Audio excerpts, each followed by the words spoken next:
Nathan Zegura with your Browns postgame report presented by CDW. This game had it all. Drama straight from Hollywood. Touchdowns by people nicknamed Hollywood.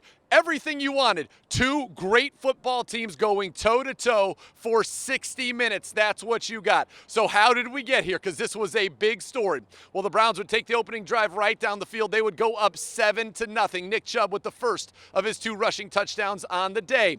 The Ravens would answer, ultimately scoring 14 straight points. They'd be up 14-7. Cody Parkey misses a field goal, something that will loom large later on here. Now the Browns would end up tying it up 14-14. Nick Chubb again running one in. But at the end of the first half, here's where things got a little bit away from the Browns. With just about a minute left, the Browns had the ball 3rd and 3 close to midfield.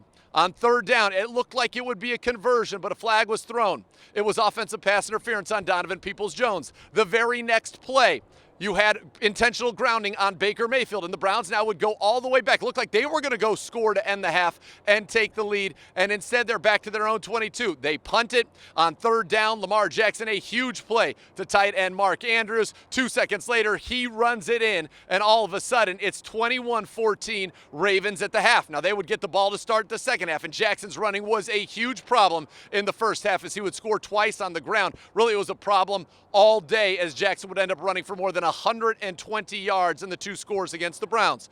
So the Ravens get the ball to start second half. They score again. It is now 28-14. The Browns are down 2 touchdowns. But this Browns team, they have been resilient all year, and they were resilient once again. They would score a touchdown, but Cody Parkey would miss the extra point, leave them down 8.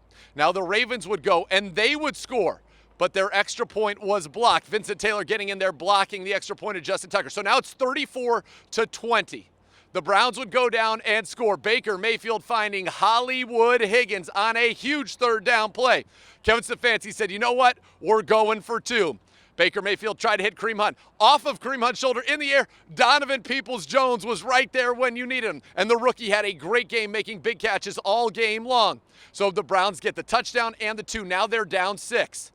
All of a sudden, Lamar Jackson's not in the game. Cramps. He's out. Trace McSorley comes in to play quarterback for the Ravens. The Browns defense gets a stop, and Baker Mayfield leads them right back down the field, culminating with a 5-yard touchdown run on 3rd and goal from the 5. And the Browns would kick the extra point, and the Browns would take the lead at this point. And the Browns would take the lead up 1, 35-34. The Ravens, still with Trace McSorley in at quarterback, needed to go down and try to score. They get to about 3rd down near midfield. Myles Garrett makes a huge stop, setting up a 4th and 5. McSorley was injured on the play. And in a scene right out of the movie, here comes Lamar Jackson out of the tunnel. Lamar Jackson on 4th and 5 takes a snap, sprints right. The Browns sprint up to try to stop him, and he throws it over their heads to Marquise Hollywood Brown for a 44-yard touchdown. And now the Ravens go for 2. They get it. Now they're ahead 42-35. 1 minute and 51 seconds left on the clock.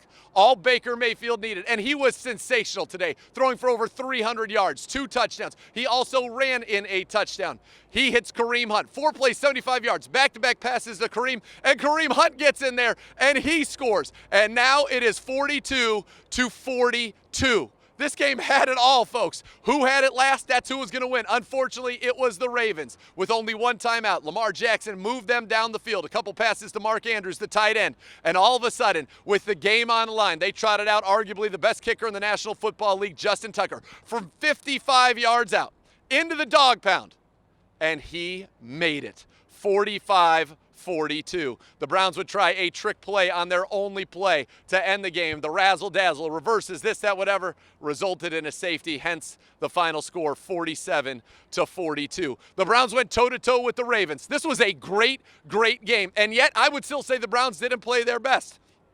I talked about the end of the first half, that mismanagement there, the penalties, going from a situation where you should have scored to the Ravens scoring. You missed a field goal. You missed an extra point. You had an interception by Baker Mayfield. His only interception, breaking that streak, the longest in the NFL of consecutive passes without a pick, and it was returned down to the 1. That set up an easy Ravens touchdown. But this team did not quit. It did not quit. Down 14 twice in the game. They battled back, and this team knows they can beat anybody. Did they get the result they wanted today? No. Did they prove to the world once again that this team is serious, that this team has what it takes inside to go into the playoffs and make noise this year? Yes, they absolutely did. But they still have a lot of work to do. The 9-4 Browns head to New York to take on the Giants Sunday Night Football. Then it's the Jets, then the Steelers at home. But Kevin Stefanski says 1-0 each week. That's the focus. Get to 10-4 by taking down the Giants. This game, again, it had it all. It's an instant classic. In fact, I feel like I need to rewatch it just to remember everything that happened, all the great plays. But I love the heart that was showed by this team. And again, still room for improvement. This was not a perfect game